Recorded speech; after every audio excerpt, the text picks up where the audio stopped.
Roblox Grow a Brainrot got stolen. Let me explain.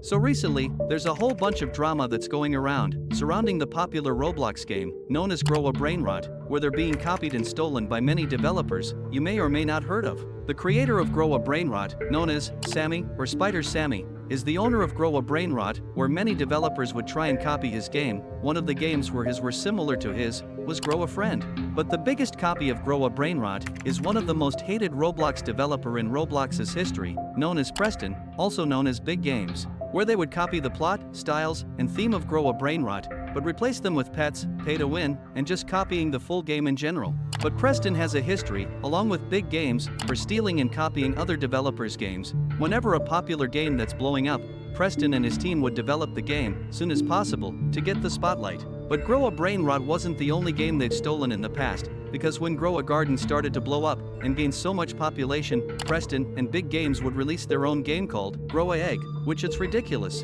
And in my opinion, I feel like the owner of Grow a Brainrot and his team should legally sue Preston and Big Games if they wanted to and have all his games shut down due to copyright issues and stealing their game plot. Because I know most big gaming companies usually sues other companies for stealing and copying their styles and plot of a game, which can cause a huge lawsuit against two big companies, but who knows? I doubt there'll be a lawsuit against Preston since he's been caught and gotten away from striking other game developers and sending copyright claims in his game along with Big Games. So, what's your thoughts about this situation? Do you think Preston and Big Games would get sued or have a lawsuit against them for their past and how they handle with copywriting other developers? Or you don't see anything will be happening to Preston, but instead getting away from it and not getting what he deserves? Let me know in the comments.